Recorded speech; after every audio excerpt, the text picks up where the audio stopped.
Ice in the UK, there is a lot of glacial periods known as Ice Age during the last 2.5 million years.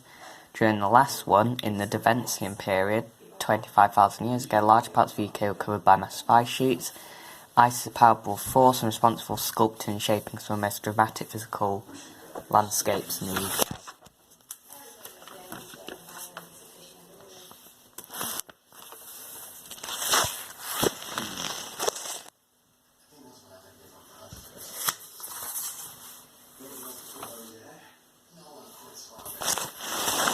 So a glacial budget is defined as the balance between inputs into a glacial system and outputs from it. So it's the balance between accumulation and ablation.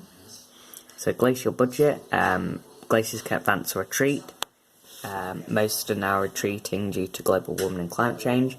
Glacial advance, this occurs when the amount of input of additional snow and ice, which is accumulation, in a year exceeds the amount of output or ablation or melting of ice called ablation. Glacial retreat occurs when the amount of ablation exceeds accumulation annually. So with the snout, it says below the snow line there's a zone of ablation where there's wastage from evaporation, and where the snout is, which is at the base of the glacier, smallest bit, there might be wastage from meltwater streams, and above the snow line, a zone of accumulation, there's snowfall, which is an input, an avalanche is an input. Here's a diagram. Let's do that.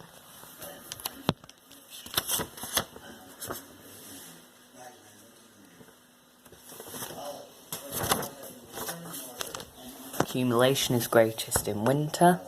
Positive glacial budget, inputs greater than outputs. Ablation is greatest in summer. Negative glacial budget, outputs bigger than inputs.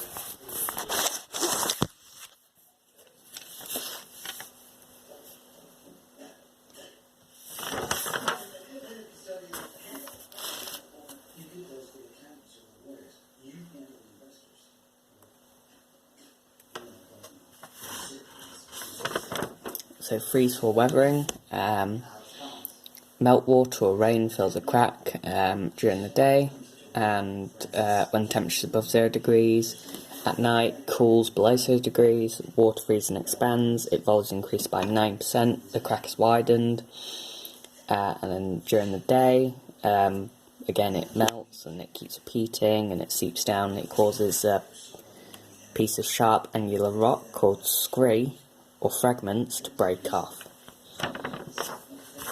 It's important because it helps to shape jagged glacial mountain landscapes.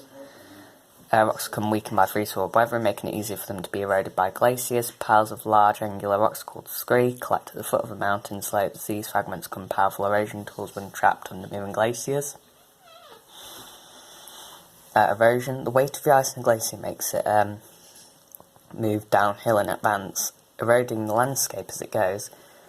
These are two processes of glacial erosion: abrasion and plucking. Let's do this diagram.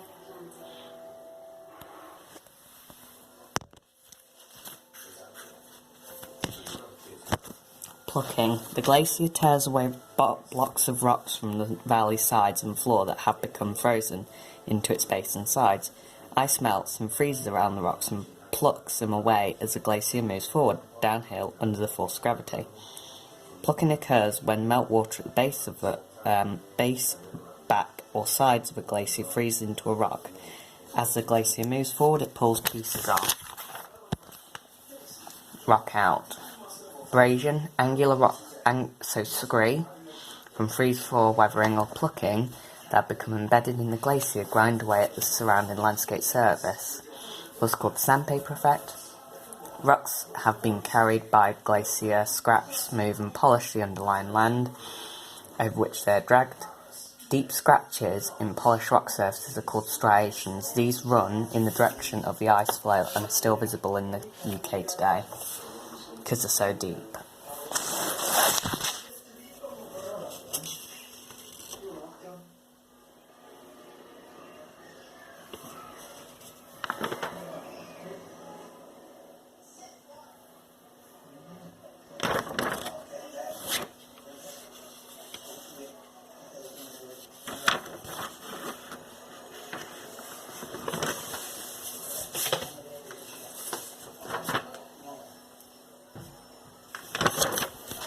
So, glacial transportation. So glaciers are basically giant conveyor belts carrying weathered and eroded rock called moraine. And they are angular, sharp and unsorted fragments of rock carried by glaciers. And they're mixed sizes. 3 different ways ice can carry moraine are: top of the glacier. Material falls on top of the glacier due to freefall weathering and gravity on the valley sides. Inside the glacier, material is trapped within the glacial ice due to melting and refreezing. Glacier moves material being plucked from the valley floor, carried on the glacier floor. Material that has been plucked is called terminal moraine, high ridge of material running across the valley that's piled up at the snout or the end of the glacier, marks the furthest position on the ice. Lateral moraine, material found at the edge of the glacier where it meets the valley sides. Ground moraine, a thin layer of material underneath the glacier that is left on the valley floor as the ice melts. And medial moraine, a single layer of moraine running down the centre of a glacier when it's formed when 2 glaciers meet and their lateral moraines join. And in glacial moraine is inside the glacier, and on top of the glacier it's just called moraine. Here are some diagrams about it. There's some more diagrams about it.